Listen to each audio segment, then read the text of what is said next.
ठीक चालू कर लूँ मैं? भाई तुम लोगों को गर्मी का सीन लग रही है। 5 मिनट्स बस, है ना? शिट। हेलो, इसको क्या हो गया?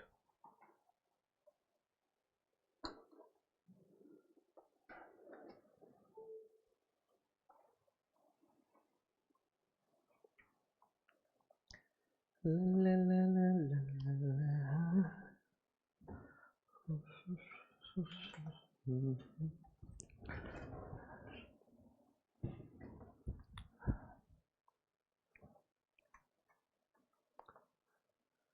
तो गोरे क्यों लग रहे हैं इसमें?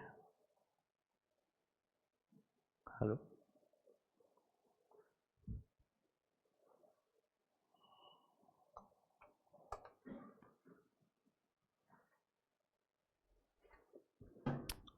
क्या हो गया?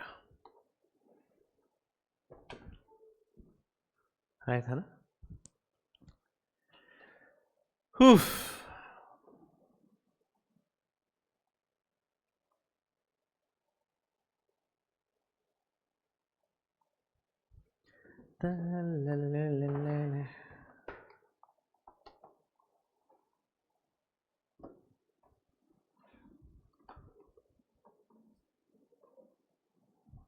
यार एक ही मिनट देना भाई, पता नहीं स्क्रीन कनेक्ट नहीं हो रहा है।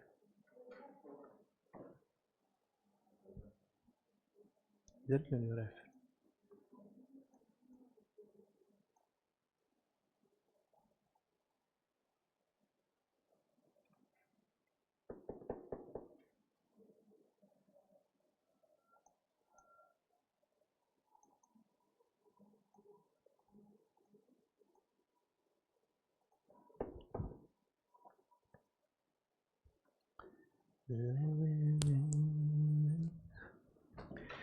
हाँ तो भाई बहनों, what's up, good morning everyone. वाह यार, इतनी सारी एनर्जी कहां से लेकर आते हो इकट्ठी? नाइस। यस, बाकी इधर ऑनलाइन वाली जनता अपने क्या हाल है? क्या बोल रहे हो? कल मैंने सीएस एग्जीक्यूटिव का रजिस्ट्रेशन करवा दिया, बुक्स अब आ गई बहुत जल्दी सर। ऐसे इंस्टीट्यूट का ऐसे नॉर्मली कितने 45 डेज 40-45 डेज प्रॉब्ली आ जाती है। चलो भाई, अच्छा क्या करोगे, एक बार रिविजन करवा दोगे कल का? वैसे बहुत ज्यादा कुछ हम लोगों ने डिस्कशन किया नहीं था, है ना, सिर्फ मेन जो एक दो बातें बस वो मुझे बता दीजिएगा। सबसे पहले हम लोगों ने पढ़ा था कि that companies act 2013 is a rule based legislation. What is a rule based legislation? आपने दो चीजों को अलग कर दिया, कौन सी दो? एक्ट और रूल्स, दोनों अलग अलग है ना। जो मोस्टली अनअमेनेबल पार्ट है, मतलब जिसमें बहुत फ्रीक्वेंटली चेंजेस नहीं आते, उसे हम लोग एक्ट के अंदर रखते हैं, और जिसके अंदर आप बहुत ज्यादा चेंजेस करते हैं वो सारी की सारी चीजें हम लोग रूल्स के अंदर रखते हैं, so that it becomes easy for the law makers to make necessary changes depending upon the need of the economy. अच्छा, उसके बाद फिर आप लोगों ने ये बताया था मुझे कितने सेक्शंस है टोटल एक्ट में? 470 sections divided into how many chapters? 29 chapters followed by 7 schedules। Perfect. अच्छा, फिर आपने पहला एक कंपनी का सिर्फ मतलब देखा था, है ना। We read the meaning of the word company. Company क्या होती है? Formed and registered under companies act 2013 और any of the previous laws related to companies. अच्छा, और लास्ट में जाते जाते प्रॉब्ली हम लोगों ने वी स्पोक अबाउट, अच्छा, मेंबरशिप और शेयर्स, दो चीजों के बारे में बात की थी ना। ओके, मेंबर्स और शेयर होल्डर्स दोनों हम लोगों ने बात की थी। मेंबर्स कौन होते हैं? जिसका नाम कंपनी के रजिस्टर मेंबर्स में होता है, are typically members of the company. Share holders कौन होते हैं? Who got shares of the company, जो कंपनी के शेयर्स होल्ड करते हैं, आर शेयर होल्डर्स। और इवेंचुअली जैसे उनका नाम रजिस्टर मेंबर्स में जाता है वो कंपनी के मेंबर्स भी बन जाते हैं, है ना। एंड शेयर्स के बारे में बात की थी, share in the share capital. Shares दो तरीके के होते हैं, कौन से दो? इक्विटी और प्रेफरेंस। प्रेफरेंस शेयर्स कौन से होते हैं? हु गॉट प्रेफरेंशियल राइट्स, है ना, जिनके पास प्रेफरेंशियल राइट्स होते हैं। और ये प्रेफरेंशियल राइट्स और इक्विटी होते हैं, दो जगह प्रेफरेंशियल राइट्स है। पहला payment of dividend during the life time, मतलब जब भी कंपनी डिविडेंड पे करेगी पहले किसको पे करेगी? Preferential holders. उन्हें पे करने के बाद अगर पैसा बच जाए is then paid to the equity share holders of the company. और दूसरा repayment of capital at the time of winding up, मतलब जब भी कंपनी आप क्लोज करोगे पहले पैसा किसको दोगे? प्रेफरेंशियल होल्डर्स को। उन्हें पे करने के बाद अगर आपके पास पैसा और बच जाए, so in that case that is paid to the equity share holders of the company, ये पढ़ा था आई थिंक। और लास्ट हम लोगों ने इक्विटी के बारे में बात की थी। इक्विटी मतलब वो shares which are not preference shares, तो प्रेफरेंस नहीं होते, वो बाय डिफॉल्ट इक्विटी मानी जाती है। और दो तरीके की इक्विटी होती है, कौन सी? एक विथ वोटिंग और दूसरी डिफरेंशियल वोटिंग, है ना। डिफरेंशियल वोटिंग क्या होती है? Let's understand this now. अच्छा, कोई ज्ञान देगा डिफरेंशियल वोटिंग क्या होती है? एनीवन? बहुत बढ़िया, वेरी नाइस, यस। नहीं, कभी नहीं सुना? जी सर।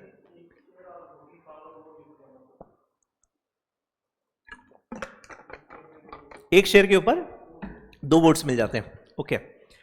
ये भी शब्द सुना हम लोगों ने, सुपीरियर वोटिंग, एसआर इक्विटी बोलते हैं उसको, सुपीरियर वोटिंग सुना होगा। अच्छा, ऑर्डिनरी इक्विटी मतलब 1 शेयर 1 वोट, है ना, सिंपल। फिर एक वर्ड आता है which is called as SR equity. SR equity superior voting.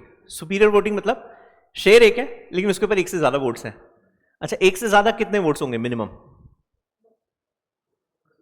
हाँ, अगर एक से ज्यादा है और मिनिमम वोट्स कितने होंगे एक शेयर के ऊपर? तो 2, एक के बाद 2 ही आता है ना मैम, 1.1 भी आता है। अरे बाबू, पूरा ना वोट तो पूरा देना पड़ता है आपको, तो 1 पॉइंट वोट सर, एक पैर की उंगली, ऐसे थोड़ी ना वोट कर सकते हो। अच्छा, सो मिनिमम 2 वोट्स और मैक्सिमम इन शेयर्स के ऊपर आप 10 वोट्स दे सकते हो, है ना। सो सुपीरियर वोटिंग कौन सी होती है? जिसके ऊपर आप एक से ज्यादा वोट देते हो। मैक्सिमम कितने वोट्स अलाउड है एक शेयर के ऊपर? 10, है ना। अच्छा, कौन सी सुपीरियर वोटिंग राइट आगे पढ़ेंगे, अभी बहुत ज्यादा हो जाएगा अगर शुरू में मैं एसआर के बारे में बात करूंगा, क्योंकि प्रमोटर कंट्रोल वो थोड़ा एक अलग टॉपिक है। अच्छा, डिफरेंशियल वोटिंग क्या होती है? एक सिंपल से थॉट से स्टार्ट करते हैं, एक आध रियल लाइफ एग्जांपल भी प्रॉब्ली आपको दे दो। इट्स अ ह्यूज सेक्शन, जब शेयर कैपिटल पढ़ेंगे तब बहुत डिटेल में डिस्कस करेंगे, अभी सिर्फ ये वर्ड आया इसलिए बिल्कुल शॉर्ट में। अच्छा, anyone who invests in the class? आप इन्वेस्ट करते हैं, बहुत बढ़िया। और कोई नहीं? 18 के हो गए?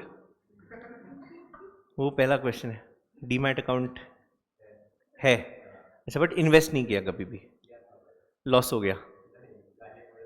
अच्छा, गालियां पड़ दी, चलो पर यार अपने पेरेंट्स बिल्कुल सेम है भाई।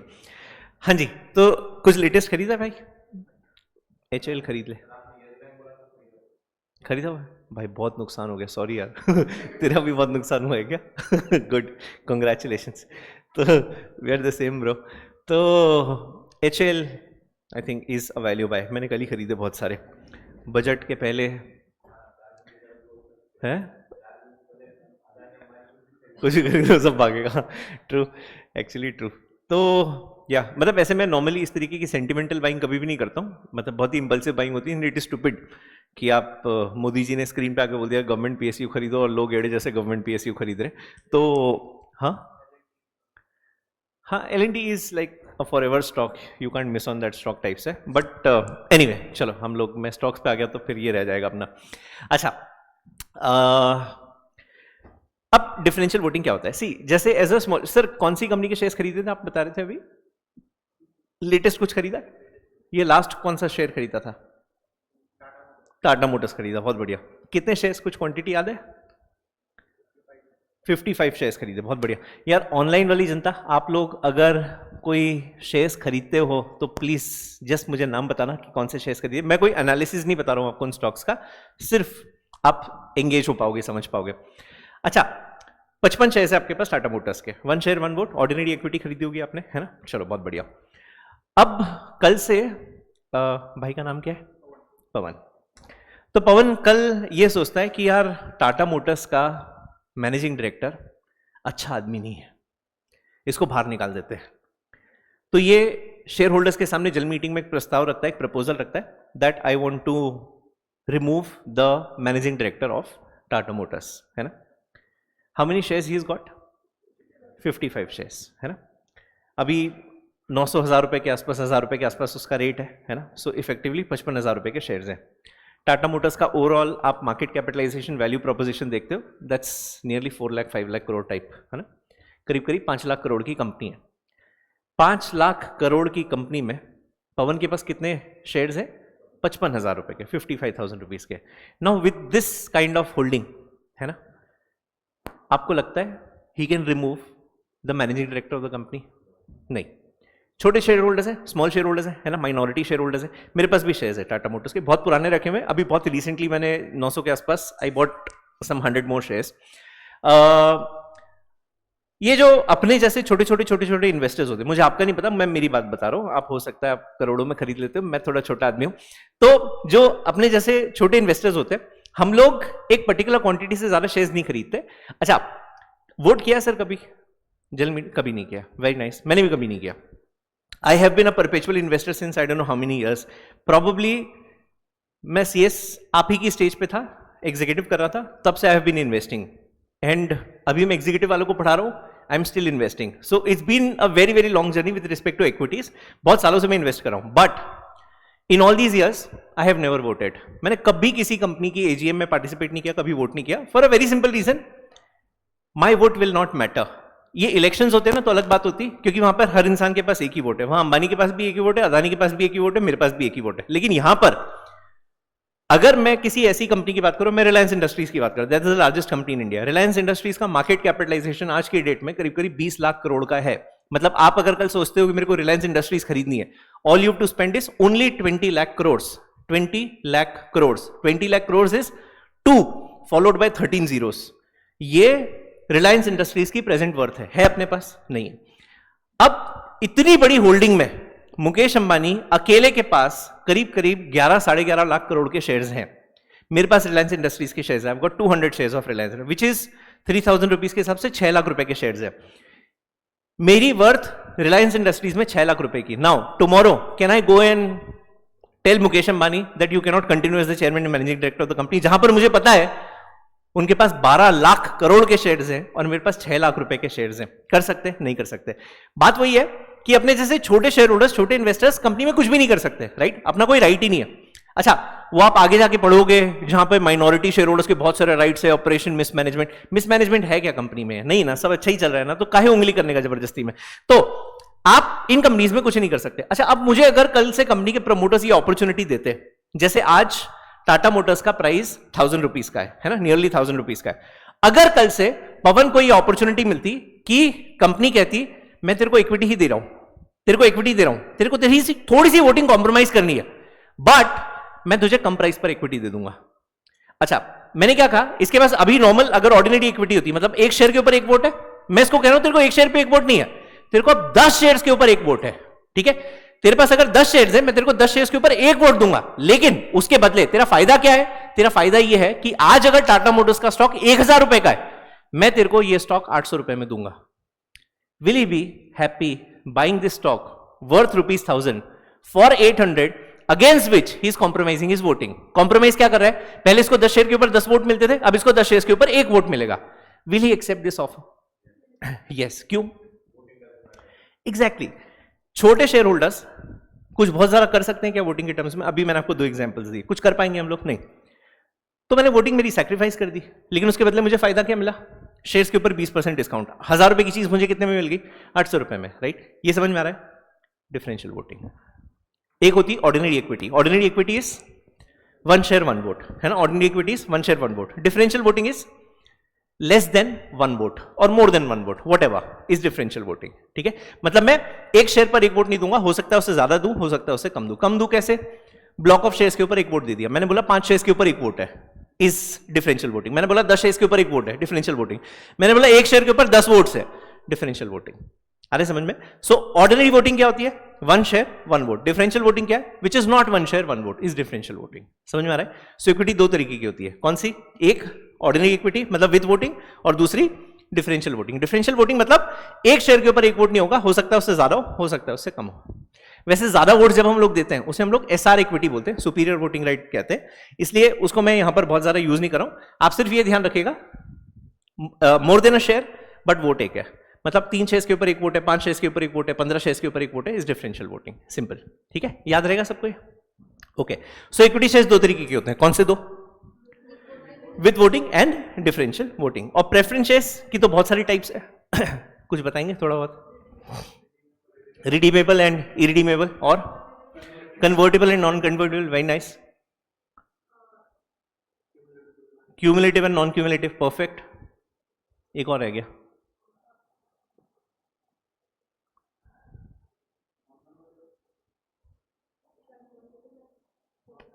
पूरे 10 रुपए। चल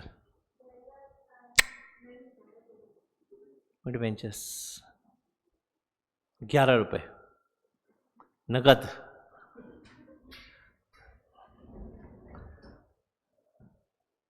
$15। भाई साहब भयंकर हो गया है। तो ऑनलाइन वालों तुम्हारे लिए नहीं सालो, चल तुम्हारे लिए भी बस। क्यूमुलेटिव नॉन क्यूमुलेटिव हो गया। Dues only one trial you lost. आपने बोला cumulative non cumulative, convertible non convertible, redeemable irredeemable, ये आप बोल चुके हो। 15 तो है मेरे पास। चल 18। 9 19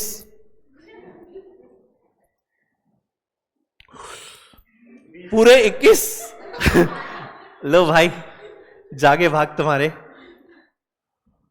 भाई साहब कोई नहीं बोल पा रहे यार, वापस रख लूं?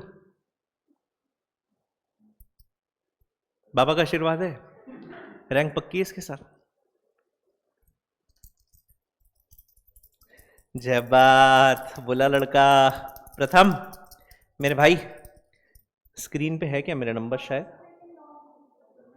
हो गया मैम। अच्छा चलो। ओह ये बताना भूल गया था। देखा इंटरप्रिटेशन कि भाई ऑनलाइन की बिट अलग है और फेस टू फेस। सिक्के चलेंगे ना मैम, संभाल के रखिएगी रिजल्ट तक है। चल ठीक है। क्या नाम है आपका? रौनक। रौनक यार ये तो लड़कों का भी नाम होता है, आपको बहुत कंफ्यूजन होता होगा ना? हाँ यार कहीं पे जाओ तो है ना। हाँ यार ऐसा कभी कभी गुस्सा आता है मम्मी पापा के ऊपर? वाह यार रौनक, बहुत बहुत बधाई, कॉन्ग्रेचुलेशंस। मैम रिजल्ट तक संभाल के रखना, पक्का पास हो जाएगी। मैंने जब भी सिक्के दिए ना लोग पास हो जाते हैं। हाँ तो भाई प्रथम तू भी मेरे को मैसेज कर देना भाई।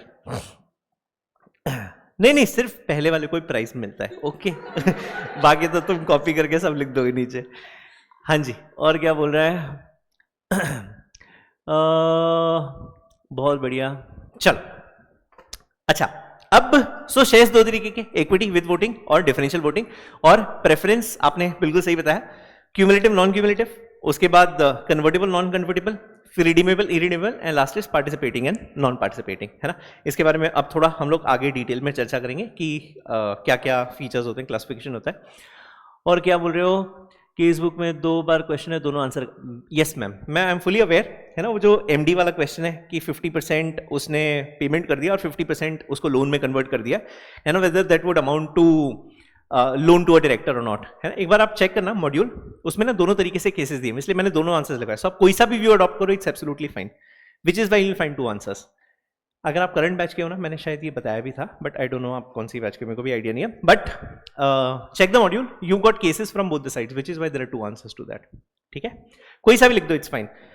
पर्सनली आप मुझसे पूछोगे, consider that as a loan to a director, है ना, मतलब आप उसे मानना ही मानना। अगर आप मेरा पर्सनल व्यू पूछोगे तो ऑफकोर्स, मतलब if I was the advocate, मैंने 100% उसके फेवर में ही आर्ग्यू किया होता। चलिए तो या शेयर्स आगे देखते हैं नेक्स्ट। अच्छा इसके बाद एक और वर्ड का मतलब बताइएगा मुझे आप। Next is director. मैं भी सिर्फ ना बेसिक वर्ड्स डिस्कस कर रहा हूं, है ना, एटलीस्ट आपको एक फेयर आइडिया आ जाएगा what means what director. Because मैं जैसे ही एक्ट स्टार्ट करूंगा ना, मुझे ये सब टर्मिनोलॉजीज बहुत फ्रीक्वेंटली लगती है। यस बुक बना ली बाय द वे, एक सेपरेट बुक बनाई, चिंदी लोगों बना ली ना। हाँ यार एक minute, can I take 1 book ma'am please? थोड़ी पतली बाबू। अच्छा तू अपने हाइट हेल्थ के हिसाब से लाई। अच्छा तो ये मैम, ये शेयर कैपिटल खत्म होगा ना, आपकी बुक खत्म हो जाएगी, आप देखो बस। तो इस बुक को ना एक काम कीजिए, आप इसको 3 हिस्सों में बांटेंगे, ठीक है। परसेंटेज समझते हैं हम लोग, 60%, 30%, 10%, ओके। तो अगर 200 पेज की बुक है, उसका 60% मतलब 120 pages, 30% is 60 pages and 10% is 20 pages, okay. तो जो फर्स्ट 60% है इस फॉर क्लास वर्क, जो हम लोग रोज क्लास में लिखेंगे। जो बीच का 30% है इस फॉर होमवर्क, जो मैं आपको डेली क्वेश्चंस दूंगा, आपको आंसर्स लिखने हैं, ओके। और लास्ट का 10% मतलब 20 पेजेस इस फॉर पनिशमेंट। जिस दिन का होमवर्क नहीं करोगे वो उधर पीछे भरना स्टार्ट करेंगे। ओके, तो 60 30 10 परसेंटेज है। हर 100 पेज ये इस तरीके से डिवाइड कर लेना है। अगर 400 पेज की बुक है तो 240 एंड 30 इज 4 या 12 120 और बाकी जो भी बच जाए, है ना। समझ में आ गया? तो बस इसको 3 पार्ट्स में बांट लेना। वो बचपन में नाव बनाते थे ना, ऐसा पेज फोल्ड कर देते थे, ऐसा ऐसा, है ना। बस वैसे 3 फोल्ड बना के और क्लास वर्क होमवर्क को पनिशमेंट वैसे कर लीजिएगा, ठीक है। चलो भाई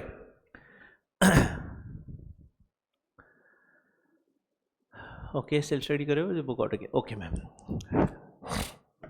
हाँ भाई, who essentially is a director now. Director कौन होता है? हाँ जी, कोई थॉट, कोई व्यू? डायरेक्टर, बहुत सिंपल बात पूछ रहा हूं। Yes sir. Manages the company, okay nice. और named in the memorandum and articles, memorandum of association and all. अच्छा okay, who are subscribers sir? अच्छा, आप आई थिंक फर्स्ट डायरेक्टर के बारे में कह रहे हैं प्रोबेबली, है ना। और member of the board, okay nice. Elected member of the board, elected amongst the share holders to represent the company, very nice, बहुत बढ़िया है। काफी थॉटफुल लोग यार, तो जबरदस्त। पनिशमेंट वाला एक दिन में खत्म हो जाएगा बस वो डेट क्या है उस पर डिपेंड करता है सर। अच्छी, अच्छा, इंटरेस्टिंग बात यह है कि आप अगर पुराना एक्ट देखते तो पुराने एक्ट में वर्ड डायरेक्टर डिफाइंड ही नहीं था। नया एक्ट आया तो इन्होंने नए एक्ट में पहली बार वर्ड डायरेक्टर डिफाइन किया। एंड कैसे डिफाइन किया? So they saying any person appointed to the board of a company, मतलब जिस किसी को भी आपने कंपनी के बोर्ड पर अपॉइंट किया is basically a director. Okay, पुराने एक्ट में इसका मतलब था, डेफिनेशन नहीं थी।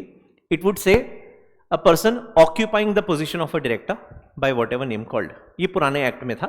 एनीवे, हम लोग पुराने एक्ट के बारे में बात नहीं करें, इसलिए मैं बहुत एक्सप्लेन नहीं कर रहा हूं। सिंपल भाषा में अगर उसका मतलब समझाऊं तो किस तरीके से स्टांस चेंज हुआ है ये समझिएगा। अगर मैंने किसी को फॉर्मली बोर्ड पर अपॉइंट नहीं किया, लेकिन वो इंडिविजुअल वो सारे काम करता था जो एक डायरेक्टर को करना चाहिए, तो हम लोग मान लेते थे कि वो डायरेक्टर है। समझ में आया? नहीं। 1 2 3 4 5 ये 5 रिस्पॉन्सिबिलिटीज डायरेक्टर की। ये एक पर्सन है जो ये 5 काम करता है। Okay, he is not a director, not formally appointed, but अगर ये सारे वो काम कर रहे जो डायरेक्टर को करने चाहिए थे तो लॉ मानता था कि ये पर्सन डायरेक्टर है। ये पुराने एक्ट में था। मतलब पुराने एक्ट के हिसाब से अगर आपने किसी को फॉर्मली अपॉइंट ना भी किया हो, बट अगर वो सारे काम करे जो एक director should be doing it, तो हम लोग उसे डायरेक्टर मानते थे। अब इसको लेकर बहुत कंफ्यूजन था, क्योंकि जिसका फॉर्मल अपॉइंटमेंट ही नहीं हुआ वो भी डायरेक्टर, जिसका अपॉइंटमेंट हुआ वो भी डायरेक्टर। फिर कल से अगर पेनल्टी आती तो ये कहता मेरे तो कभी अपॉइंटमेंट ही नहीं हुआ, तो अब मुझे डायरेक्टर क्यों बना रहे हो, राइट? मतलब मैं क्यों पेनल्टी पे करूं? विच इज वाई नए एक्ट में इन्होंने वो डायरेक्टर को डिफाइन कर दिया। एंड किस तरीके से डिफाइन किया? They are saying a person appointed to the board of a company, मतलब उसका फॉर्मल अपॉइंटमेंट अब मैंडेटरी है। He should be appointed on the board of the company. Once he is appointed he becomes a director automatically. ठीक है, so who is a director? एक बार वो लिख लो जल्दी से। सो डायरेक्टर कौन होता है? A person appointed to the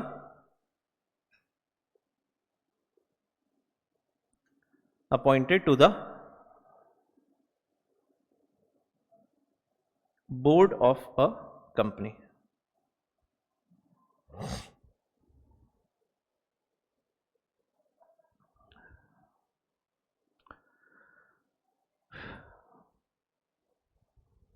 हाँ जी, person appointed to the board of a company is basically a director. ठीक है। अच्छा, क्या जरूरत है डायरेक्टर्स की? To take decisions for the company. Okay nice. Strategy, policy formulation, okay great. बस सिंपल, इतना ही आंसर है। अच्छा, मुझे बात बताएं, आप अपना खुद का डिसीजन ले सकते हैं? जैसे मैम ने डिसाइड किया चश्मा पहन के जाऊंगी मैं, है ना, तो ये अपना खुद का डिसीजन ले सकती है ना। भाई आज डिसाइड किया कि आज मैं बस ऐसे मुंह फुला के बैठा रहूंगा पूरे लेक्चर में, दुनिया इधर की उधर हो जाए, है ना, तो ये भाई का डिसीजन है। अब इसके लिए इसको पूरी मंडली बुलानी है, पूरी गांव की सारी नारियों को बुलाया, फिर बता मैं ऐसे अगर मुंह फुला के बैठा रहूं तो मैं कितना सुंदर लगता हूं। अगेन किसी पूछने की जरूरत है नहीं, ये अपना डिसीजन खुद ले सकता है, इसको किसी पूछने की जरूरत है? अच्छा, सब कुछ खुद कर सकता है। क्यों? क्योंकि नेचुरल पर्सन है, कंपनी नेचुरल पर्सन है, नहीं, कंपनी कौन सी पर्सन है? Artificial. So it want someone to act on its behalf, कोई ना कोई चाहिए, है ना। सर शेयर होल्डर्स भी एक्ट कर सकते थे, share holders are the owners of the company, right. अब अगर कोई छोटी कंपनी है, 2-4 शेयर होल्डर्स हैं, वही शेयर होल्डर्स है, वही डायरेक्टर्स भी बन के चल जाएगा।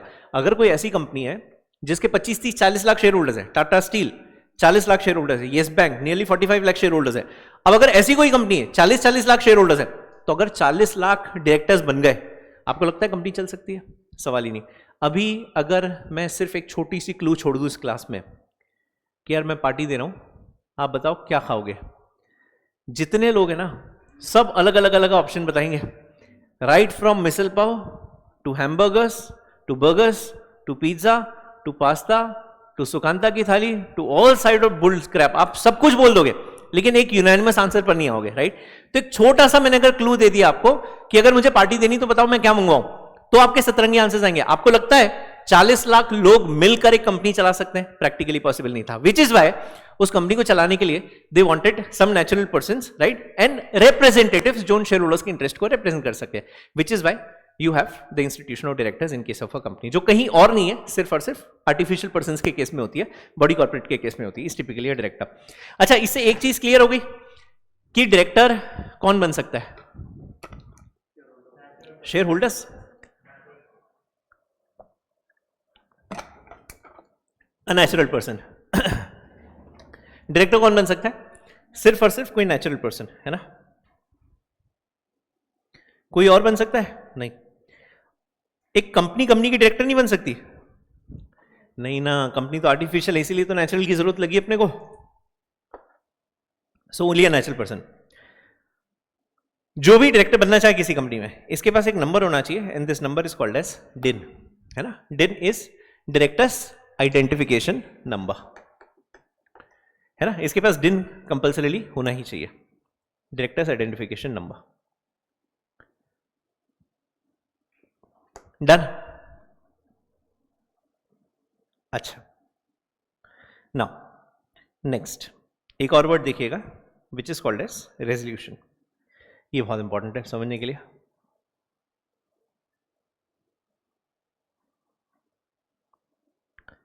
रेजोल्यूशन क्या होता है? अच्छा एक मिनट, हाँ, रेजोल्यूशन के पहले 1 मिनट मीटिंग बता देता हूं, आप थोड़े और मतलब क्लैरिटी के साथ रहोगे। मीटिंग्स,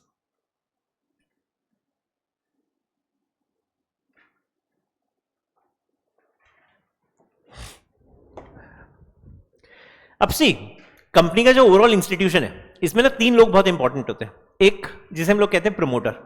प्रमोटर कौन होता है? बहुत बढ़िया, जिसने कंपनी स्टार्ट की होगी, कोई इनिशियल आइडिया होगा उसके दिमाग में, है ना, and he brought that idea into reality, मतलब जिसका ओरिजिनल थॉट था कि मुझे बिजनेस स्टार्ट करना, इज अ प्रमोटर। जैसे ही कंपनी बनी, प्रमोटर्स ने कंपनी बनाई, उसके बाद सेकंड एक और इंस्टीट्यूशन आया which came by way of share holders, right. Company बनी तो ऑब्वियसली उसमें कैपिटल की जरूरत थी, कैपिटल जरूरत थी तो आपने शेयर्स इशू किए, तो इवेंचुअली सेकंड इंस्टीट्यूशन आ गया जो बन गए शेयर होल्डर्स। एक बार शेयर होल्डर्स आ गए, प्रमोटर्स हो गए, उसके बाद फिर थर्ड, इस कंपनी को चलाने के लिए कोई ना कोई चाहिए था, जो इवेंचुअली बन गए डायरेक्टर्स। सो 3 लोग हो गए। पहला कौन? प्रमोटर्स, जिसने कंपनी बनाई। दूसरा shareholders, who are the members, shareholders अभी जस्ट हम लोगों ने कल डेफिनेशन देखी थी उसकी। और थर्ड डायरेक्टर्स, जो कंपनी चलाते हैं, है ना। अच्छा ना, एक कंपनी में डायरेक्टर एक से ज्यादा होता है, ओपीसी एक एक्सेप्शन है ना, जिसमें एक ही डायरेक्टर होता है, बाकी you got at least 2 directors, private में 2, पब्लिक में 3, है ना। सो अगर मान लो कोई कंपनी है जिसमें 10 डायरेक्टर्स है, ठीक है, कितने डायरेक्टर्स है? 10। तो 10 डायरेक्टर्स मिलकर डिसीजन कैसे लेंगे? मेजॉरिटी। 10 में से 6 लोगों ने फेवर में वोट किया, 4 लोगों ने अगेंस्ट में वोट किया, सिंपल मेजॉरिटी थी, right, and the decision is approved. So ये डिसीजन लेते कहां है? ये सारे के सारे डिसीजन होते हैं in meetings, which is why it's first important to understand कौन कौन सी मीटिंग्स होती है कंपनी के केस में। सो हम लोग मीटिंग्स को क्लासिफाई करते हैं एज जनरल मीटिंग्स, पहला। जनरल मीटिंग किसकी होती है? It's a meeting of share holders of the company, है ना। इसमें कौन पार्टिसिपेट करते हैं, कौन वोट करते हैं? Share holders. जनरल मीटिंग्स 2 तरीके की होती है, ये आपने ईटी में भी पढ़ा हुआ है।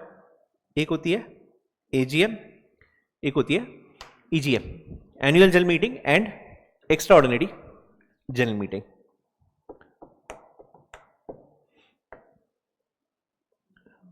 दूसरी एक और मीटिंग होती है which is called as board meeting. अच्छा, बोर्ड मीटिंग किसकी होगी? It's a meeting of board of directors of the company, है ना। इसमें सिर्फ और सिर्फ कौन पार्टिसिपेट करता है, कौन वोट करता है? डायरेक्टर्स, उसके अलावा कोई भी नहीं, ठीक है। बोर्ड मीटिंग की कोई टाइप्स नहीं होती है, बड़ी बोर्ड मीटिंग बहुत सारे डायरेक्टर्स है, छोटी मीटिंग 2 ही डायरेक्टर्स है, ऐसा कुछ नहीं होता। Board meeting is a meeting. यार ओपीसी की बोर्ड मीटिंग ही नहीं होती होगी इसके हिसाब से। ओपीसी मतलब 1% कंपनी, उसमें मिनिमम डायरेक्टर भी एक ही है, और मान लो एक ही डायरेक्टर है,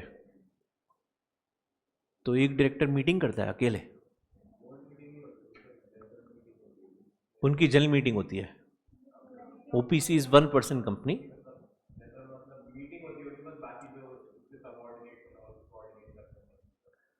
बट एक ही तो मेंबर होता है सर, मेंबर भी एक, डायरेक्टर भी एक। हाँ जी, एग्जेम्पशन है from conducting board and general meetings, दोनों ही नहीं होता ओबीसी के केस में।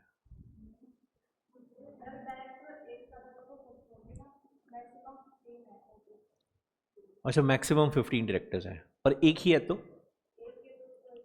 तो फिर मीटिंग नहीं होगी, और एक से ज्यादा है तो फिर मीटिंग होगी या नहीं होगी? कर सकते हैं, इज वेरी डिप्लोमेटिक, फिर होगी। एक ओपीसी जिसमें 2 डायरेक्टर्स, मेंबर तो एक ही हो सकता है ना, उसमें तो कोई आर्ग्यूमेंट है ही नहीं। डायरेक्टर्स 2 हो सकते हैं ओपीसी में, चलेगा। तो अगर 2 डायरेक्टर्स हैं तो मीटिंग होगी क्या? होगी, ओके, फिर होती है ना। साल में 2, 6 महीने में 1, है ना। ये पढ़ा हुआ है आप लोगों ने। Small company, OPC, dormant and private company which is a startup, है ना। इनकी साल में 2 मीटिंग्स होती है। अगर 2 डायरेक्टर, एक ही डायरेक्टर तो फिर सवाल ही नहीं है, अकेला डायरेक्टर क्या मीटिंग करेगा, उसके मिनट्स ही बनते सीधे। हाँ भाई, एनीवे चलिए आगे बात करेंगे इसके बारे में। अच्छा, सो बोर्ड ऑफ डायरेक्टर्स की meeting is called as board meeting. Third, एक और which is called as committee meetings.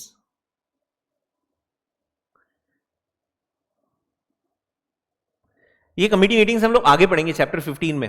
Audit committee, nomination and remuneration committee, stakeholders relationship committee, ये आगे है सब। And fourth, something which is called as class meetings. Class meetings मतलब एक particular class of person की meeting, जैसे debenture holders की meeting is a class meeting, preference share holders की meeting is a class meeting, creditors की meeting is also a class meeting। तो ये सारी की सारी they are called as class meetings, ठीक है। तो ये सारी की सारी आपकी मीटिंग्स हो गई। अच्छा, अब ये जितनी भी मीटिंग्स होती है ना, इन मीटिंग्स में जितनी भी डिसीजन मेकिंग होती है, ये सारी की सारी डिसीजन मेकिंग होती है बेस्ड अपॉन रेजोल्यूशंस, है ना। अब रेजोल्यूशंस क्या होते हैं आप समझ पाएंगे अच्छे से।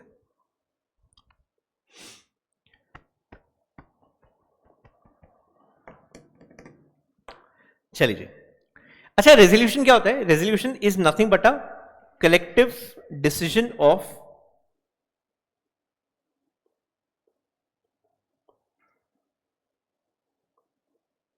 Body of persons.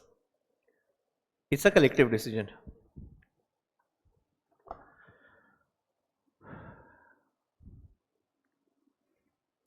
We heard of this word called motion. Medical sciences के हिसाब से नहीं। मोशन सुना है हम लोगों ने कभी? नहीं, ओके। कभी कोई पार्लियामेंट्री डिबेट देखी आप लोगों ने? मोशन पास हुआ है, ओके। कभी डिबेट देखी होगी। तो जैसे जब भी कोई प्रस्ताव हम लोग पार्लियामेंट के सामने रखते हैं, तो दैट प्रस्ताव और proposal comes by way of motion. Motion का मतलब ये होता है कि जितने भी मेंबर्स हैं जो उस वक्त वहां पर पार्टिसिपेट कर रहे हैं, उनके पास अपॉर्चुनिटी है, राइट है कि वो अपना व्यू सारे के सारे मेंबर्स के सामने रख सकते हैं। Because in India we still follow a parliamentarian structure in the meetings as well of companies. We have this concept called motion. Motion का मतलब क्या होता है? जैसे एक सिंपल से एग्जांपल लेते हैं, मान लीजिए हम सब किसी कंपनी के बोर्ड पर डायरेक्टर्स हैं, ओके। पवन अपना चेयरपर्सन है, तो पवन ने एक प्रपोजल रखा सारे बोर्ड मेंबर्स के सामने कि भाई से nomination of HDFC bank as banker of the company, कि भाई हम लोग एचडीएफसी बैंक को नॉमिनेट करना चाहते हैं एज आर बैंकर। ओके, अब ये प्रपोजल सारे बोर्ड के सामने आया, सारे बोर्ड ने अलग अलग जो भी उनके व्यूज थे वो रखे। किसी ने कहा नहीं नहीं आईसीआईसीआई इज बेटर, किसी ने कहा एक्सिस बैंक इज बेटर, किसी ने कहा बैंक में अकाउंट ही क्यों खोलना है, सब कैश में काम कर लो। तो सबने अपने अपने अपने अपने व्यूज रखे, ठीक है। अब जब तक इसके ऊपर डिस्कशंस हो रहे हैं, it is called as motion. Okay, जब तक इसके ऊपर डिस्कशंस हो रहे हैं, it is called as motion. आपने कुछ कहा, आपने कुछ कहा, आपने कुछ कहा, आपने कुछ कहा, ये सब क्या चल रहा है? Motion, right, because everyone is discussing about it. जैसे एक बार सारे डिस्कशंस खत्म हो जाते हैं, उसके बाद जो चेयरपर्सन है, he'll put this motion to vote, he'll put this proposal to vote, फिर सब लोग वोट करेंगे। तो सारे लोगों को अपॉर्चुनिटी मिली वोट करने की, तो चेयरमैन पूछेंगे ऑल दोज इन फेवर, आप हाथ ऊपर कर देंगे या फिर आप यस कहेंगे, नो कहेंगे, जो भी तरीका होता है बोर्ड मीटिंग का। अगेंस्ट जिसको ऑब्जेक्शन लेना वो हाथ ऊपर कर देगा, एंड उसके बेसिस पे चेयरमैन डिक्लेयर कर देगा कि रेजोल्यूशन मतलब प्रपोजल या मोशन अप्रूव हुआ या डिसअप्रूव हुआ। जैसे ही उसके ऊपर वोटिंग होती है और डिसीजन आता है, that motion becomes a resolution. आया समझ में? तो जब तक डिस्कशन चल रहा है उसे हम लोग क्या कहते हैं? मोशन। जैसे ही उसके ऊपर डिसीजन आया, automatically that decision becomes a resolution. Okay, so दो चीजें, एक जिसे हम कहते हैं मोशन, दूसरा which is called as resolution. ठीक है, difference between CEO and director, ma'am बहुत आगे का हो गया है ना, मतलब मैं बता देता हूं अभी आपको, बट थोड़ा सा आगे का कंसेप्ट है, अभी इतनी जरूरत नहीं है अपने को। अच्छा, तो यहां पर मैं दो वर्ड्स लिख रहा हूं, एक which is called as motion, second which is called as resolution. Motion क्या होता है? Which is still open for discussions, जिसके ऊपर अभी भी लोग अपने अपने व्यूज रख रहे हैं, is called as motion. And when the motion is put to vote and decided upon, जैसे इसके ऊपर डिसीजन आ जाता है, ऑटोमेटिकली वो क्या बन जाता है? It becomes a resolution. I hope ये मोशन और रेजोल्यूशन का डिफरेंस समझ में आ रहा है अपने को, है ना। जब तक उसके ऊपर डिस्कशन चल रहे हैं, क्या कहते हैं उसे? मोशन। और जैसे ही उसके ऊपर वोटिंग हो जाती है और डिसीजन आ जाता है, इट बिकम्स अ रेजोल्यूशन।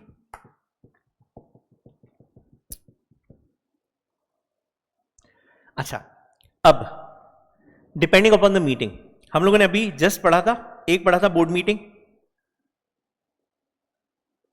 है ना, एक बोर्ड मीटिंग पढ़ा था। बोर्ड मीटिंग में कौन से रेजोल्यूशंस होते हैं? बोर्ड मीटिंग में the resolutions are called as board resolution.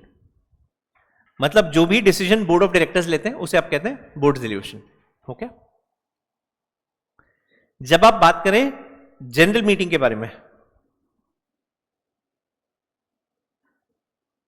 तो जनरल मीटिंग में दो तरीके के रेजोल्यूशंस होते हैं, एक जिसे हम कहते हैं ऑर्डिनरी रेजोल्यूशन, और दूसरा जिसे आप कहेंगे स्पेशल रेजोल्यूशन।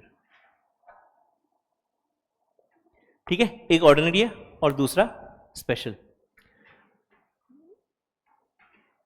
फेवर अगेंस्ट दोनों, हाँ हाँ हाँ, यस एब्सोल्युटली, दोनों रेजोल्यूशंस।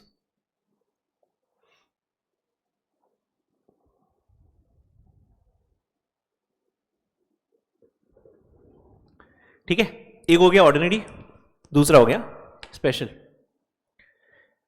अच्छा, a board resolution is always a resolution passed with simple majority. What is simple majority? More than 50?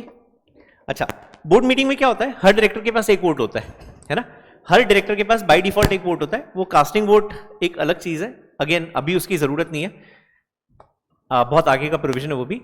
Her director के पास एक वोट है। सो अगर मैं सपोज यहां पर कहूं कि there are 10 people who sitting in front of me, तो इन 10 में से अगर 6 लोगों ने फेवर में वोट किया और अगर 4 लोगों ने अगेंस्ट में भी वोट किया, तो भी रेजोल्यूशन अप्रूव हो गया।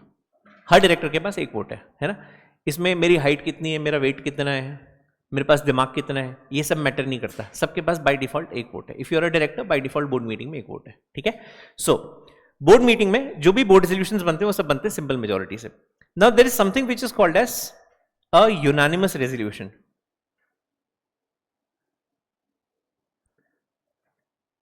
ये अभी याद रहे तो ठीक है, आगे जब ये सेक्शंस आएंगे तो पढ़ाऊंगा आपको वापस से। यूनानिमस रेजोल्यूशन, यूनानिमस इज 100%, है ना। यूनानिमस का मतलब क्या होता है? 100%।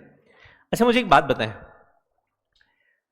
कोई प्रपोजल है, ठीक है, एक प्रपोजल आया, मतलब एक मोशन है, बोर्ड मीटिंग है, इसमें 10 डायरेक्टर्स है, ठीक, कितने?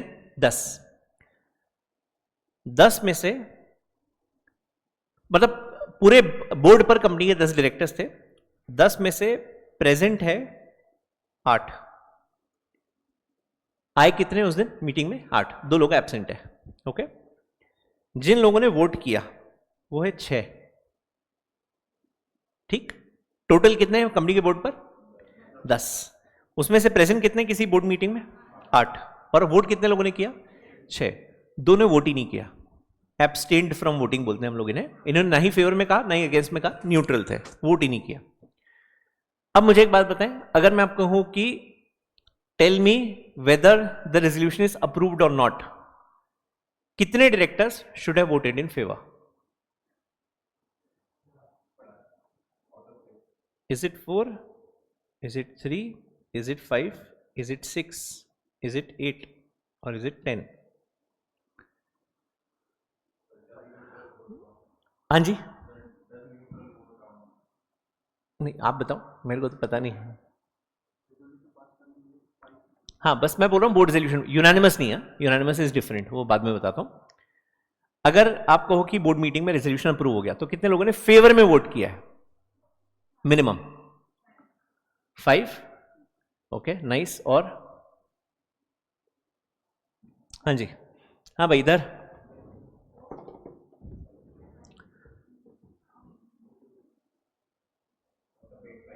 5, ओके परफेक्ट। 5 और 4, 5, 5।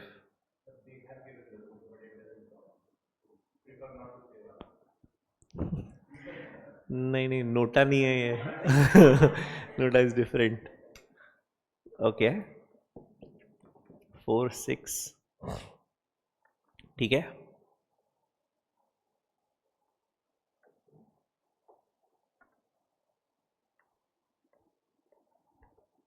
ओके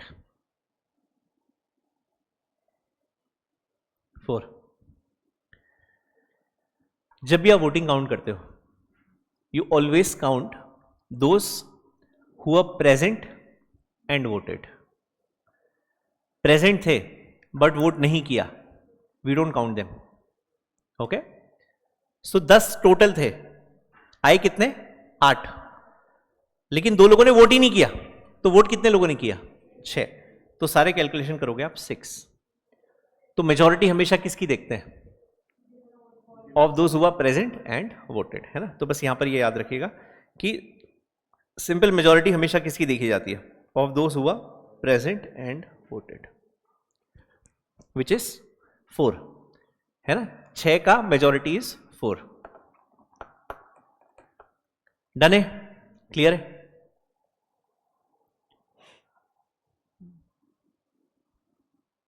अच्छा, व्हाट इज यूनानिमस 100%?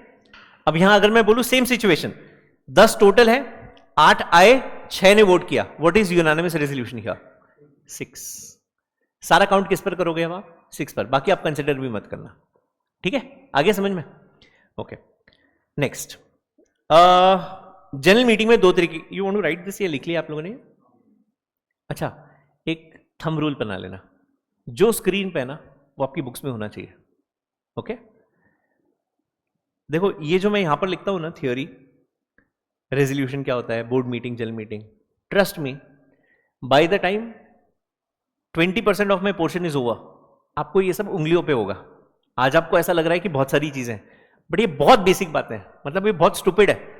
आप 2 महीने बाद जब ये सब सुनोगे ना, आपको लगेगा शिट मैंने इस पे 5 बोल दिया था। तो ये इतनी स्टूपिड बात है, हाँ कसम से। तो आपको बहुत ही ऐसे खुद के लिए बुरा लगेगा कि यार क्या फुद्दू क्वेश्चन पूछ रहे थे तब। ये इतनी बेसिक बातें हैं, तो आप बहुत प्रो हो जाओगे इन सब चीजों में। लेकिन वो 20% सिलेबस पहुंचने के लिए ये सब चीजें बहुत इंपॉर्टेंट है ना। तो जो नोटबुक मतलब जो आपकी स्क्रीन पर दिख रहा है, everything letter by letter should be in your books, है ना। अच्छा, मेन इस सब्जेक्ट में आपको ये नहीं पढ़ना है बोर्ड मीटिंग क्या होती है, जनरल मीटिंग क्या होती है, ये आपको ऐसे भी आ जाएगा। ये बहुत कॉमन सेंस वाली बात है। इंपॉर्टेंट क्या है, ये इंपॉर्टेंट है। जितने मैंने इलस्ट्रेशन लिखे ना, इसको मिस मत करना, क्योंकि यही केस बेस्ड आते हैं। आई डोंट नो मैंने कल ये बताया नहीं बताया आपको, बट कंपनी लॉ का paper is case based paper. Case based मतलब इसमें 60-65 मार्क्स के केसेस आते हैं। You don't have direct questions. बाकी वो 25, 30, 35 मार्क्स के आपके डायरेक्ट क्वेश्चंस होते हैं, बट मेजॉरिटी पेपर 60-65% पेपर आपका केस बेस्ड आता है। केस बेस्ड क्वेश्चंस की ब्यूटी ये होती है, they are the simplest and they are the most difficult. Simplest अगर if you know the right interpretation, उससे इजी क्वेश्चन ही नहीं है, मार्क्स बहुत अच्छे मिल जाते हैं। मोस्ट डिफिकल्ट अगर इंटरप्रिटेशन नहीं उल्टा है ना, तो आपको ऐसा लगेगा आपने सही लिखा है, और जब तक रिजल्ट हाथ में नहीं आता ना, आपको पता भी नहीं चलेगा कि आंसर सही था गलत था। There was some attempt, I don't remember, या तो दिसंबर 22 था या दिसंबर 21 था, इन दोनों में से कोई एक अटेम्प्ट, दिसंबर 22 आई गेस। वो अटेम्प्ट का पेपर खत्म हुआ और स्टूडेंट्स ने ग्रुप पे भर भर के thank you, oh sir amazing paper, ये वो पूरा ग्रुप भर दिया। तो मैं बोला बहुत सिंपल पेपर आ गया लगता है, इतना सभी बच्चों का इतना अच्छा हुआ तो एक्सट्रीमली सिंपल। तो मैंने एक स्टूडेंट को बोला, मैंने प्लीज़ पेपर भेज। तो पेपर भेजा उसने, मैंने पेपर देखा, मैं मतलब इतनी बड़ी गलत फहमी का शिकार है बेचारे नादान क्योंकि इतना इजी पेपर था नहीं, उसमें 3-4 क्वेश्चंस इतने ब्यूटीफुल क्वेश्चंस। मैं राइटिंग प्रैक्टिस करवाता हूँ ना, वो क्वेश्चंस लिखवाते हुए मैं हमेशा लिखवाता हूँ। वो 4-5 क्वेश्चंस ऐसे थे जो मैं 99% डेड श्योर था कि 99% जनता ने वो गलत आंसर्स लिखे। बट बच्चों की मासूमियत ये थी कि उनको पता ही नहीं था कि उन्होंने गलत आंसर लिखा। मैं इतना कॉन्फिडेंट था क्योंकि मुझे पता है कि किस स्टूडेंट का कितना IQ लेवल रहता है। And they were beautiful questions. In fact एक क्वेश्चन ऐसा था जो मैंने दूसरी बार पढ़ा। अच्छा, मतलब बहुत रेयर होता है कि कोई क्वेश्चन आपको सेकंड टाइम पढ़ना पड़े। इतने सालों से सेम चीज पढ़ा रहे हैं, मतलब वो एकेडमिक लेवल पे बहुत मुश्किल नहीं होता, unless there is a real life situation. ये अब मतलब काफी बेसिक लगता है। तो मैंने दूसरी बार पढ़ा, मैं भाई साहब ये तो पूरे बच्चे गलत लिख के आए, इनको पता ही नहीं है मासूमों को। अच्छा, मैंने भी उनका इल्यूजन तोड़ा नहीं, मैं 2 महीने खुशी खुशी रहने दो इन लोगों को। बट चिराग पूछा, बोले यार कुछ ज्यादा सिंपल आ गया क्या पेपर तेरा? मैंने कहा नहीं मैं तो रिजल्ट आने दे, इनकी फट जाएगी, इनको आइडिया भी नहीं पेपर कैसा आया है। तो रिजल्ट आए, लड़ी 40, 42, 43, 45 लाइन से धड़ धड़ धड़। और आप सिर्फ उस वक्त का ना वो Jan 23 वाला टाइम देखना मेरे इसमें, सिर्फ एग्जेम्पशन वर्ड सर्च करोगे ना, 700-800 लोगों ने ये लिखा कि एग्जेम्पशन एग्जेम्पशन एग्जेम्पशन एग्जेम्पशन, 7-8 के भी नहीं आए होंगे। You know, it was that paper. So not that company law is difficult, it's just that you need to hit the right point. तो वो इंटरप्रिटेशन बहुत इंपॉर्टेंट है क्योंकि केस बेस्ड पेपर है, इसलिए ना ये सब चीजें बहुत इंपॉर्टेंट है। अब ये क्वेश्चन आंसर सुनने के बाद आपको कंफर्टिंग लग रहा होगा, लेकिन जब तक आंसर नहीं सुना ना तो 4-5 वाला कंफ्यूजन। और ये बहुत बेसिक है, ये मतलब आपको सच में बहुत फुद्दू लगेगा बाद में, पर जैसे जैसे एज यू ग्रो, जैसे आपके चैप्टर्स और लेवल आगे आगे बढ़ेगा, तो क्वेश्चंस की ब्यूटी बढ़ती जाती है ना। सो बस ये इसका ध्यान रखना। चलो जी आगे देखते हैं। अच्छा, जनरल मीटिंग में 2 रेजोल्यूशंस कौन कौन से? ऑर्डिनरी और special. Ordinary resolution is a simple majority which means more than 50%, and special resolution is a 3/4 majority which means 75% or more.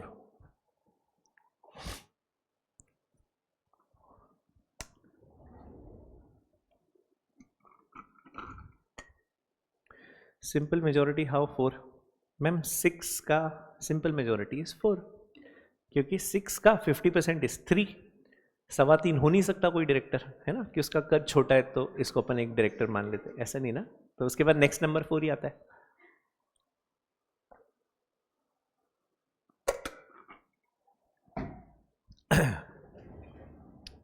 पच्चीस % वाली मैम दिखाऊं यहाँ पे हमारे पास है मैडम एक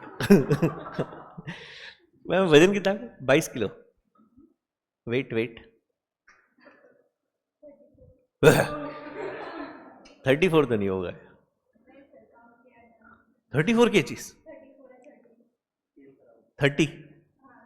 हाँ 30 तो मैं मान सकता हूँ 34 तो ज़्यादा हो गया वाह यार अच्छा लगता है ऐसे इतना लाइट। आप सिंहगढ़ ऊपर तो गए नहीं होंगे ना कभी पहाड़ी पे एक जोर से हवा का झोंका है लेफ्ट टू राइट। नाइस। अकेले नहीं जाना, हम किसी का हाथ पकड़ के जाओ, ऐसी जगह जाओ तो। चलो भाई, तो ordinary resolution is how much? More than 50%, special resolution is 75% और मोर। अच्छा, आप देखो इसमें ना एक बहुत इंपॉर्टेंट चीज है, यहां पर they are not saying more than 75, ये लोग क्या बोल रहे हैं? 75% over. Even if it is dot 75, even if it is dot 3/4, तो भी स्पेशल रेजोल्यूशन है। Okay, when I say this line, tell me how right it is. Every special resolution is an ordinary resolution, but every ordinary resolution may not be a special resolution. Shit, बहुत सारी एक साथ बातें बोल दी, वापिस repeat करूं? Okay, मैं repeat करता हूं, मुझे बताइएगा। शिट, मैं ही भूल गया। Okay, every special resolution is an ordinary resolution, but every ordinary resolution may not be a special resolution. True? अगर स्पेशल है मतलब 75 और मोर है, तो ऑर्डिनरी तो होगा ही होगा, क्योंकि मोर देन 50 है। बट हर ऑर्डिनरी स्पेशल नहीं है। मान लो 60% है, तो 60 पे ऑर्डिनरी है बट स्पेशल नहीं है, तो ट्रू। तो हर स्पेशल ऑर्डिनरी है, बट हर ऑर्डिनरी स्पेशल हो ऐसा जरूरी नहीं है ना? मतलब she is very special for me, तो स्पेशल है तो ऑर्डिनरी तो पहले ही होगी ना, तभी तो आज स्पेशल है। और अगर just another one for me, मतलब शी इज नॉट स्पेशल। बस ऐसे याद रखना, तुमको हमेशा याद रहेगा। ओके, हाँ जी, तो ordinary is how much? More than 50। Special is how much? 75% और मोर। ठीक है, ट्रू। Okay, that's right. हाँ जी। अब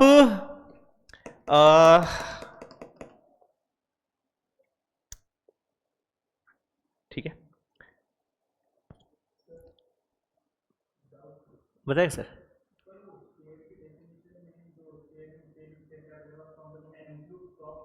इंक्लूड स्टॉक्स। सर स्टॉक्स क्या होते हैं? एक ज़माने में ना स्टॉक्स और शेयर वारंट्स होते थे। अच्छा, आपका क्वेश्चन ये है कि जब आप डेफिनेशन पढ़ते हो ना शेयर्स की, तो it says a share is a share in the share capital of the company, it also include stocks. तो प्राचीन काल की बातें हैं सर, मतलब जो भी चीज़ें सन 2000 के पहले हुई वो मैं प्राचीन काल ही बोलता हूँ, बिकॉज आज की डेट में you don't even see them. पहले क्या होता था कि 100% आपकी ट्रेडिंग फिजिकल फॉर्म में होती थी, सर्टिफिकेट फॉर्म में होती थी। और फिजिकल फॉर्म में जब भी आप शेयर्स खरीदते या बेचते तो यू हैव टू पे स्टैम्प ड्यूटी। वो आज भी है। आज जब आप फिजिकल फॉर्म में, सर्टिफिकेट फॉर्म में शेयर्स खरीदोगे तो आपको 0.25% स्टैम्प ड्यूटी पे करनी है। वही अगर आप इलेक्ट्रॉनिक फॉर्म में पे करते हो, डीमैट फॉर्म में, तो इट्स नेग्लिजिबल, 0.001 टाइप ऐसी को stamp duty, which is very low. अब जब डीमैट फॉर्म था ही नहीं, डीमैट फॉर्म 96 के बाद आया, उसके पहले 100% ट्रेडिंग फिजिकल फॉर्म में होती थी। उस वक्त स्टैम्प ड्यूटी बहुत होती थी, 2-2, 3-3, 4-4% स्टैम्प ड्यूटी होती थी। तो जैसे दो तरीके के इन्वेस्टर्स होते हैं, एक जो लॉन्ग टर्म इन्वेस्टर होता था और दूसरा जो ट्रेडर होता था। ट्रेडर मतलब कौन? जो बहुत फ्रीक्वेंटली शेयर्स बाय सेल करता है। अब सपोज मैं एक ट्रेडर हूं, तो मैं आज शेयर्स खरीद रहा हूं कंपनी के, कल बेचूंगा, फिर मैंने खरीदे, फिर 15 दिन बाद भाव बढ़ गया, फिर बेचा मैंने। तो मैं बहुत फ्रीक्वेंटली शॉर्ट टर्म ट्रेड करता था। शॉर्ट टर्म ट्रेड करने का प्रॉब्लम यह था कि when ever I would trade, I would and up paying stamp duty. तो ऐसे लोग क्या करते थे, जो बहुत ज्यादा ट्रेड करते थे ना, ये अपने शेयर्स को कन्वर्ट कर लेते थे इनटू स्टॉक। अगर शेयर्स ट्रांसफर करना है, उस टाइम की बात बता रहा हूं मैं, जो भी बोल रहा हूं 90s की बात बता रहा हूं आपको। तो एक तो it would take a lot of time, share transfer 1.5 2 महीने लग जाते थे, फिजिकली एंट्री होती थी सारी, और दूसरा स्टैम्प ड्यूटी लगती थी। तो जैसे ही लोग शेयर्स को स्टॉक में कन्वर्ट करते हैं, तो stock would become a bearer instrument. Bearer समझते हैं हम लोग? बेरर मतलब ये रिमोट आज मेरा है, मैंने आपको दिया, कल से आपका हो गया। मतलब it would be transferred by मियर delivery, possession से ओनरशिप ट्रांसफर हो जाती थी। तो जैसे ही मैंने आपको ये रिमोट दिया, ये रिमोट आपका, आपने किसी और को दिया उसका। तो जैसे ही वो शेयर स्टॉक में कन्वर्ट होता था, it would become a bearer instrument. Bearer मतलब अगर मैंने स्टॉक सर्टिफिकेट आपको दिया तो आप ओनर बन गए, मुझे कंपनी के पास रजिस्ट्रेशन करवाने की जरूरत नहीं है। आपने किसी और को बेचना है, आपने उसको दे दिया, वो उसका ओनर बन गया, उसने किसी और को दिया, वो ओनर बन गया। इतना सिंपल था। इससे दो फायदे हुए, एक जो टाइम लगता था 1.5 2 महीने, वो जीरो हो गया, मैंने आपको स्टॉक सर्टिफिकेट दे दिया, ट्रांसफर हो गया। और दूसरा, स्टैम्प ड्यूटी खत्म हो गई। जब आप कंपनी के पास शेयर ट्रांसफर रजिस्ट्रेशन के लिए भेजते तो कंपनी बोलती थी स्टैम्प ड्यूटी पे की या नहीं की, लेकिन स्टॉक सर्टिफिकेट ट्रांसफर करने के लिए कुछ भी नहीं लगता था, you would simply transfer it by mayor delivery, which is by at that time लोग शेयर्स को स्टॉक में कन्वर्ट कर लेते थे। आज के टाइम पे एग्जिस्ट भी नहीं करता। क्यों नहीं होता है? क्योंकि फिजिकल फॉर्म में शेयर्स इशू करना ही बंद हो गया completely, it's all in demat form, ठीक है, वो स्टॉक्स होते हैं। तो उस टाइम पर लोग शेयर्स को स्टॉक में कन्वर्ट कर लेते थे, है ना। हाँ जी, अच्छा, जो लोग अभी ये 1-2 मिनट जो भी बोला नहीं कनेक्ट कर पाए कोई बात नहीं, है ना, ये अगेन आगे पढ़ेंगे हम लोग। सो 2 रेजोल्यूशंस हो गए, एक ऑर्डिनरी हो गया और दूसरा एक आपका स्पेशल रेजोल्यूशन हो गया, है ना। अच्छा, अब बस एक छोटा सा टॉपिक और पढ़ लो and we wrap it up, methods of voting.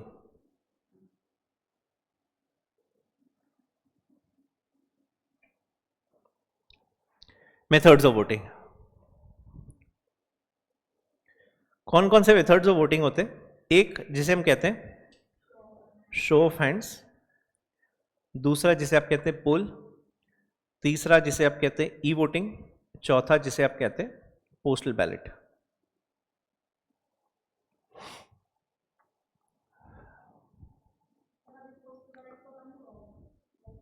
Postal ballot होता है मैम, लेकिन इलेक्ट्रॉनिकली होता है।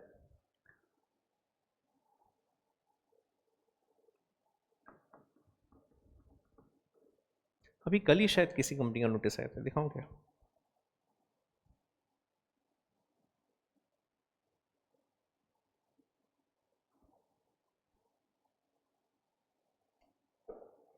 अरे यार शिट, आज ई वोटिंग करवा देता है यार तुमको, ध्यान ही नहीं रहा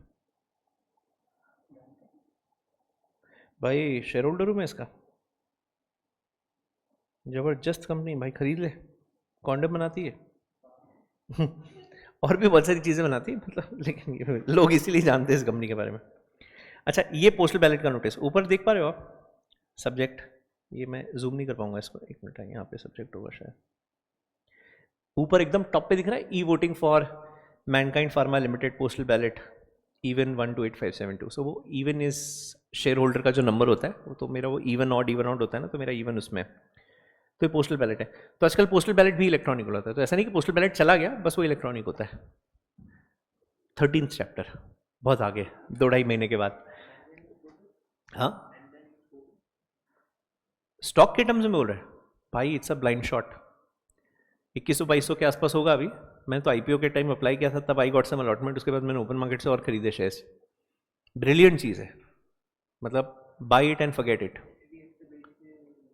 यस, एचडीएफसी से तो कंपेयर भी मत करना, एचडीएफसी का बहुत बेकार टाइम चल रहा है।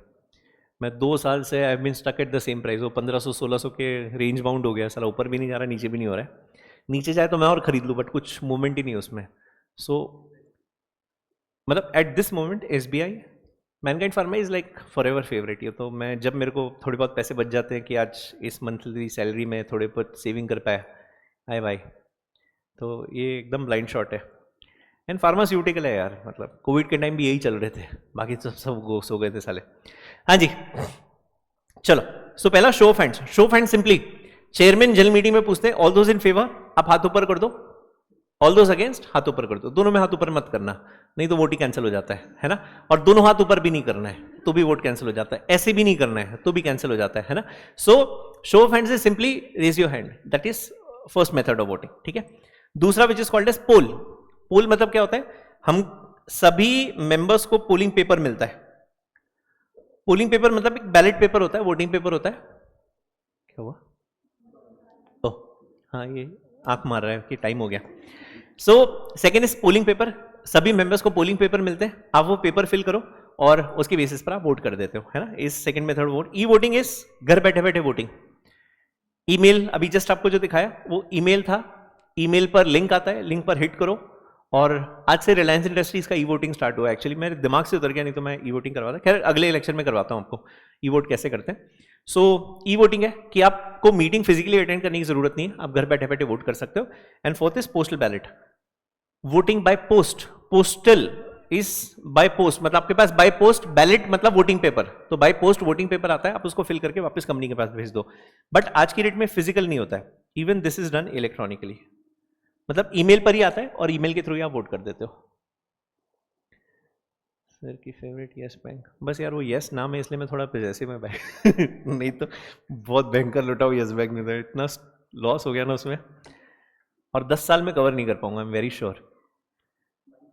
पोस्ट स्प्लिट बाइंग प्राइस मेरी 380 रुपीज़ की है, 1900 रुपये था ना, तो मैंने 1900 पे खरीदे थे 200 शेयर्स, और फिर वो स्प्लिट हो गया तो एक शेयर पे 5 शेयर मिले, तो 380 रुपये पोस्ट स्प्लिट प्राइस, तो 1000 शेयर्स हैं 380 के, अभी कितना 15-20 रुपये,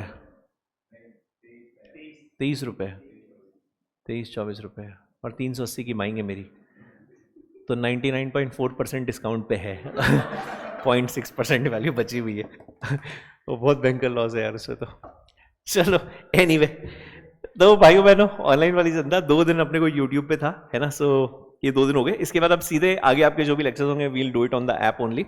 अच्छा प्लीज़ ये मत सोचना कि ये जो भी मैंने पढ़ाया है हम लोग वापस पढ़ते हैं, हरीश थोड़ा बड़े दिल का आदमी है, प्लस उसका पोर्शन बहुत छोटा है तो बार बार पढ़ाता रहता है, और वो बदनाम है काफ़ी 4 बार पढ़ाने के लिए हर चीज़, हम लोग नहीं है इतने बदनाम।